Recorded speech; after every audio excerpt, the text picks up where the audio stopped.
Closed doors, I'm a fool for your love.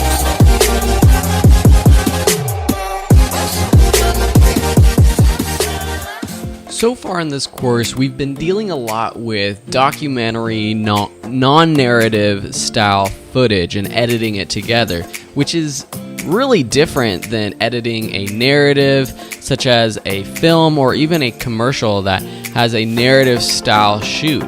So I want to teach you and talk a little bit more about how do you edit together shots from a scene, and I'm going to be using this commercial as an example. This is a commercial that I edited and did graphics for, and this was for a friend's company. So first, let's watch through the commercial. Then I'm going to talk through making some of the edits, and then I'll show you exactly how I go about making an edit between two different shots of the same scene. But let's go through and watch. And I actually have a quick tip for you. If you want a full screen preview of your program monitor on a Mac, press Control tilde key. If you're on a PC, it's going to be the Windows tilde key, I bet. The tilde key itself will just bring it kind of full screen like this, but the Control tilde key, it's the key to the left of the number 1 on your keyboard, makes it full screen like this. So let's go ahead and watch through it, and you can listen to it too. Oh, there it is. The problem of the day. Say goodbye to your day off, and say hello to hours wasted on internet tutorials. Or giving all your money to this guy. Shouldn't there be a better way? We thought so. Welcome to Face-to-Face DIY, the very first app that puts the power of a pro in your hands. It's easy. Sign in. Select the appliance you're working on. Choose the amount of time you'd like, and you'll be connected to a trained technician through a live video call to walk you through the steps needed to repair your appliance yourself. So say goodbye to this guy and to all those wasted hours, and say hello to victory and taking back your day.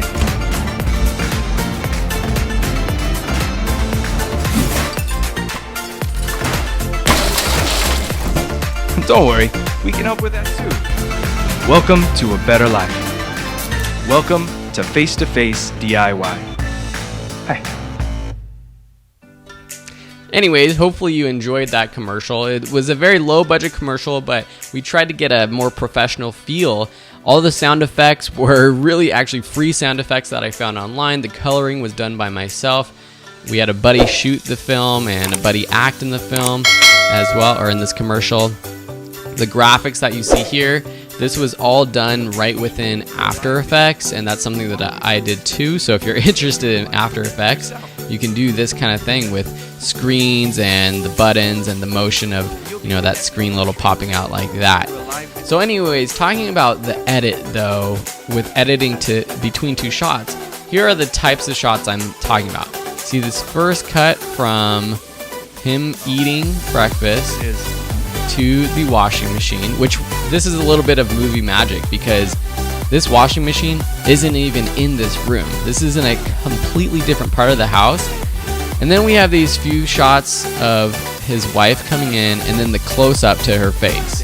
And this is one of those shots where we did a lot of takes, and while you're shooting, you have to be very aware of what's she doing with her hands, what's he doing with his hands, what's she doing with her face, because actually there weren't that many close-ups where her face looked exactly alike, and this was the closest one. Also, she's moving. See, I'm just gonna go frame by frame. You can see that she's stepping into place. So we had to cut right when she kind of stops moving. And then in this shot, she's like just settling into her spot too, moving just a little bit. And that's something that you can do while you're editing. Sometimes cutting on motion makes the edit seem more fluid. As editors, what we're trying to do is to be invisible, really. You don't want people noticing, oh, that was a strange cut, or oh, there was a cut there. You want it to be fluid. And so if that looked fluid to you, then that's achieving my goal. Some of these other shots, it's not cutting from one A camera to B camera in the same scene. Another example of this is at the end, where he finishes fixing the washing machine. We cut to him walking away out of that shot into this shot. Again, movie magic, just a completely different part of that scene. And then there's a close-up, and then it cuts back to the wide. Don't worry. And then we actually cut to the close-up again, and that's a jump cut. You can see that he's there, he's going towards his phone, and then he's automatically has it. That's a complete jump cut, but we had to get this commercial down to under 1:15 seconds or so. And so that's sometimes you have to do that. You have to do jump cuts to cut down time, but you got to make it look natural without it feeling like, oh, well, he was there without the phone and now he has the phone. But because he's moving this way, you could kind of see what he's doing. He's moving and then he moves back in that shot. He's out of the shot. It works. If he was in the shot already without coming in right here, it wouldn't work as well. And then we cut back to the wide shot and it works perfectly. It looks like she just took the phone, looking at it. Again, the movement's not perfect. His hand motion is right there. It's coming down, crossing his arms.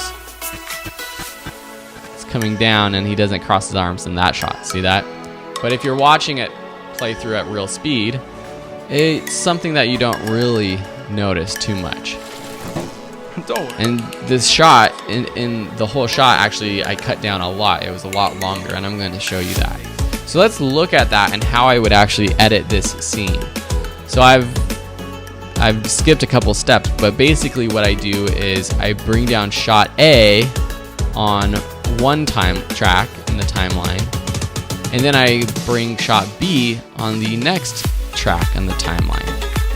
And so then I find where I want to go in the beginning of this shot. So we're coming out where he's already in frame, kind of wiping off his hands. So I'm going to edit this, just hovering over here on the left side, pressing Command to get my little editor right there. So that jump cuts everything to the left. And then they look to the left. So I think I'm going to cut right after they look to the left. I'm not going to do it before. I can show you what it looks like before. So it would be right about here. So I'm just going to trim this over here, like so. And then I just kind of match it up. So I move this to the left, and then I play through it. That was a little bit too quick. So what I'll do is just nudge to the right just a little bit, and what I'm doing is just selecting this clip and pressing Command right arrow on my keyboard. If I zoom in here, you can see better what I'm doing. Nudging to the right, just frame at a time. Okay, that's a little bit too much. They already start to look over, so we want it to go right about there, so I can just drag this over to the left.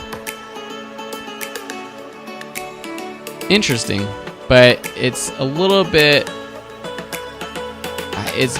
weird, and then they have this kind of weird pause. I like this reaction better. See that reaction to the noise that's happening? So I'm actually going to cut right into there. So I'm just going to cut out the first part of this, but I'm going to cut right into there right after they look. So they look, beat meaning just like a little pause, look, beat. And then with sound effects, we can make it sound better and feel better, because there's going to be sounds that cause these reactions from them. So that little stutter, and then maybe even we'll come in a little bit later to this reaction. I like that reaction even better. So I'm just going to, again, just use my Command Trim tool. Just a little bit more. Something like that's pretty good. And then I would cut out of this right away. Back to the next shot. But we're going to cut this last shot just a little bit shorter, so that right when he's about to push his mic towards whatever's happening over there. I'm going to trim that, bring it back over here. And we'll just shorten this just a bit. You can see that it's a lot of nudging. It's a lot of practicing. So with the final shot, with sound, let's listen to it. And taking back your day.